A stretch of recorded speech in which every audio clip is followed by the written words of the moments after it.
জুলুমের মধ্যেই রয়েছে, এখনো আছে। বিগত সময় আমরা অনেক নির্যাতন সহ্য করছি, হক পাইনি, ঠিক মতো অধিকার আমরা পাইনি, ন্যায় বিচার পাইনি।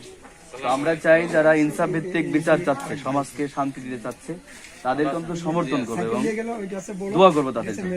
আর বাংলাদেশ জামায়াত ইসলামী কিন্তু এই লক্ষ্য উদ্দেশ্য নিয়েই কাজ করে যাচ্ছে ইনশাল্লাহ, আপনারা জানেন। তো আমরা অন্তত বাংলাদেশ জামায়াত ইসলামের জন্য দোয়া চাই এবং সমর্থন চাই। আমরা চাই আপনারা মুসলিম হিসাবে ইসলামিক এই আন্দোলনকে সহযোগিতা করবে, এতটুকু চাওয়া আমাদের।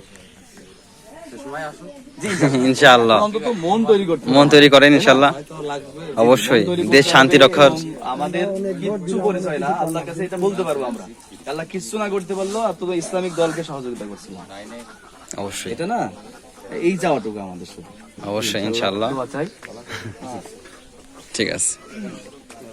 আল্লাহ দাসত্ব করা আমাদের জন্য ফরজ, রাসূলের উম্মত হিসেবে তার আনুগত্য করা ফরজ। আল্লাহর কাছে আমাদের আবার ফিরে যেতে হবে। এই সংক্ষিপ্ত সময়ে আল্লাহ আমাদের কিছু দায়িত্ব দিয়েছে, যে আল্লাহর জমিন, আল্লাহর দ্বীন কায়েম করা এবং ইনসাফ ভিত্তিক সমাজ প্রতিষ্ঠা করা, এটা আমাদের দায়িত্ব, লক্ষ্য উদ্দেশ্য। তো বাংলাদেশ জামায়াত ইসলামী কিন্তু এই লক্ষ্য উদ্দেশ্যকে সামনে নিয়ে এগিয়ে যাচ্ছে, সামনের দিকে, আপনারা জানেন। আর আমাদের সাথে আপনারা অনেক বেশি জানেন, যেহেতু আপনারা আমরা বেশি জানি না, না বয়স্ক মানুষ হিসেবে বলছি, দেশ সম্পর্কে জানেন বেশি। এই দেশ অনেক জুলুমের মধ্যে ছিল, নির্যাতনের মধ্যে ছিল, এখন আল্লাহ সুযোগ দিয়েছেন।